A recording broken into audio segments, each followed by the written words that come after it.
Long ago, the world was full of magic. Creatures like unicorns, mermaids, and dragons lived freely, and those who possessed the skills to use magic were greatly revered. However, magic was not easy to master, and as such, innovations in technology took over, making life easier for others, but also diminishing the need for magic. In the modern city of New Mushroomton, an elf named Ian Lightfoot, Tom Holland, wakes up on his 16th birthday. He lives with his older fantasy-obsessed brother Barley, Chris Pratt, and their mother Laurel, Juliet Lewis-Dreyfus, as well as their pet dragon Blazy. The family is visited by Laurel's centaur boyfriend, Officer Colt Bronco, Mel Rodriguez. He comes by to reprimand Barley for an incident in which he chained himself to a fountain downtown because he claims it is preserving a piece of the town's history. The boys are uncomfortable with Colt dating their mom and aren't ready to accept him as a father figure.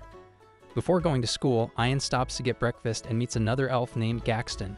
Wilmer Valderrama introduced himself to Ian as he notices the sweater he is wearing belonged to his father, Wilden Kyle Bornheimer, whom Ian never got to meet. They went to college together and were good friends, and Gaxton was sad to hear about Wilden's passing. Ian then goes to school hoping to fit in and invite some friends to his birthday party, but he has trouble getting out of his shell. He gets embarrassed when Barley shows up in his rusty old van that he named Guinevere. At home, Laurel decides it is time for the boys to receive a gift that Wilden had wanted to save until they were both over 16. It's a wizard staff that belonged to Wilden, but not even Laurel knew that he was a wizard or knew how to perform magic. Along with the staff is a note from Wilden addressed to his boys, hoping that while magic has faded from their world, that there may be a little magic in them. He has also left them with a visitation spell, which would bring Wilden back to life for one full day. He also left them with a phoenix gem, which is what can be used for the spell to work. Barley recites the incantation repeatedly, but never gets the staff to work, leaving everyone disappointed. Later, Ian quietly reads the incantation to himself, unknowingly activating the staff. With the gem, Ian completes the incantation and appears to start bringing Wilden back. Barley comes in and is amazed, but Ian can't control the staff, and the boys run loud. The gem is destroyed before the spell is complete. As a result, only Wilden's legs have formed. However, Barley lets him know where he is by tapping on his foot like drums, which is what he did as a child. Wilden is then able to sense both his sons in the room, and they are at least happy for this. Barley notes that they only have until the next day's sunset to bring Wilden back, or their opportunity is gone forever. Using his knowledge of mythology, he deduces that they must find the legendary Manticore in order to find another Phoenix gem to complete the spell. Without telling Laurel to not freak her out, the boys ride Guinevere and head off on their quest, bringing Wilden along by putting a jacket and hat over his lower half to not freak people out. The brothers ride into town where they come across the Manticore's Tavern. Once a place for fearless warriors to gather, it has now become a family restaurant with the Manticore herself, Corey, Octavia Spencer, being reduced to the put-upon manager. The boys ask her for help in finding the gem, but she has put her life of adventure behind her. She does point out the map that would find the gem, but refuses to give it to the boys. Ian steps up and convinces Corey to remember her life as a warrior so she can help them. It works too well, as Corey loses it and starts to set the place on fire, destroying the map in the process. The boys get out before anything else happens, but Barley takes a kid's menu which does reveal that the Phoenix gem can be found in a location called Raven's Point. Laurel finds that the boys are gone, and she drives by the tavern after seeing first responders there.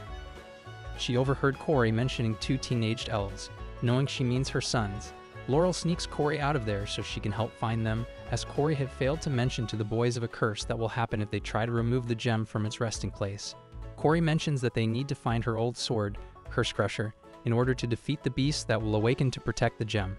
The boys run low on gas and must stop. Barley sees it as an opportunity for Ian to try out his magic by using the staff to grow the gas canister and the gas inside by extension.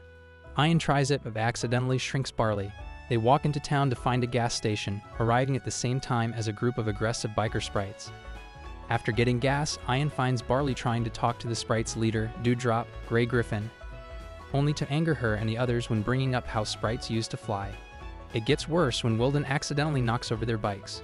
The boys must flee, with Ian being forced to drive the van despite not knowing how to drive.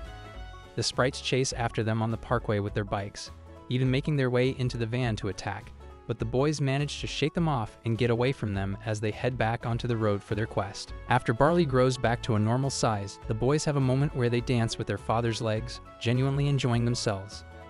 Later on, they are pulled over by Officer Spectre, Lena Waithe, and Gore, Ellie Wong. In order to fool them, the boys conjure a spell to disguise them as Colt, but it only works as long as they are telling the truth. Ian acts as the front while Barley is the legs. Ian manages to fool Spectre, despite almost revealing himself, but before he leaves, Gore asks Colt about how much of a handful it must be to be a stepfather toward the Lightfoots, but mostly in regards to Barley, whom Gore refers to as a screw-up. When Ian tries to deny feeling the same, one of his disguised limbs is revealed, letting Barley know that Ian does think of him as a screw-up. They flee before the disguise wears off completely, but the officers contact the real Colt to find out what's going on. Laurel and Corey come across a pawn shop where Corey left her sword. The owner, Grecklin, Tracy Ullman, almost sells the sword back for a decent price until Corey accidentally lets it slip how valuable it really is. When Grecklin raises the price, Corey uses her scorpion tail to incapacitate Grecklin and get the sword. Continuing on their trip, Barley is annoyed with Ian over thinking he's a screw-up, despite Ian trying to convince him that's not the case. As they get closer to their destination, Ian opts to follow the main road, but Barley is convinced that on a quest like this, the right path to what they seek is not always clearly spelled out, so he opts to take the path of peril to get to Raiden's Point fasted. Meanwhile, Colt follows their trail after the van's bumper and license plate falls off. The boys reach Raiden's Point and believe the gem lies within the mountains up ahead. First they have to cross a canyon to lower a bridge for them to get across. Barley tells Ian of a spell that will create an invisible bridge for him to get across, but Ian is scared and asks for a rope to hold him in case he falls. Ian makes it halfway across the invisible bridge before the rope slips off him. Barley lets him keep thinking that he has the rope until he reaches the other side and nearly falls. Ian panics until Barley assures him that he didn't need the rope. After crossing the bridge, Barley figures that Raven's Point is meant literally and that the gem lies wherever the Raven statue is pointing. Before they can proceed, Colt shows up to try and escort the brothers back home. However, Ian speeds off with the van to evade Colt. His backup arrives and chases after them. The boys reach a block in the path, and Ian tries to use a spell to block the cops from showing up, but it's not strong enough. Barley decides to sacrifice Ganvir by having the van fly into the rock formation and cause it to collapse so the cops are blocked off. The brothers and Wilden proceed to head underground. The three come across a waterfall and a small stone that seems to indicate that the gem lies in the water. On their path, Ian grows a cheese doodle to use as a boat. As they sail down the river, Barley tells Ian that he never got to say goodbye to Wilden because he was too afraid to see him as sick as he was. They come across a number of booby traps but ultimately make it back to the surface, only to discover they have come back to New Mushroomton. Ian is upset at Barley for supposedly taking them down the wrong path, saying he is a screw-up and that he ruined his chance to meet their dad. Ian walks off and leaves Barley alone. Ian sits by himself and looks at a list of things he wanted to do when he met his father, and with the sun setting soon, he feels his chances are now gone. However, Ian realizes that everything he wanted to do with his father is stuff he has done with Barley. While he never had his father, he always had his big brother to look out for him and teach him what he needs to know. Meanwhile, Barley sees the fountain he was trying to protect and sees a spot to fit the stone they previously found, meaning the Phoenix gem was hidden in the fountain the whole time. Barley places the stone inside and finds the gem, but he ends up awakening the cursed beast who takes form by coming apart from the school's foundation and assuming the form of a dragon. Ian runs toward them with the staff while Laurel and Corey arrive in time to wield the sword. Ian utilizes his newly learned spells to fight the dragon while Laurel tries to buy them time to finish the spell. Using the gem and staff, they try to finish bringing Wilden back, but the dragon gets up and starts advancing. Ian decides that Barley should be there to see Wilden so that he can properly say goodbye, even if it means missing his chance to meet his father. Ian uses a lightning spell to blast a hole at the dragon to expose its core, and Laurel throws him the sword so he can use a levitation spell and hurl it toward the core, defeating the beast. From afar, Ian watches, barely sharing what little time he has with Wilden before the sun sets. Barley hugs his father, and he is gone once more. Barley goes to Ian, who says that Wilden told him two things. He always thought his wizard name would be Wilden the Whimsical, which they both agree is lame, and that he is proud of who Ian grew up to be, noting that it wouldn't have been without Barley's help. Finally, Barley gives Ian a hug from Wilden. Sometime later, Ian has grown more confident and has made friends. Corey reopens her tavern, which still welcomes families but is more based around an adventurous setting, and also employs the sprites as staff now that they fly again.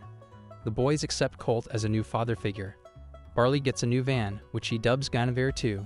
Anne joins him, and with a levitation spell, they ride off on another quest.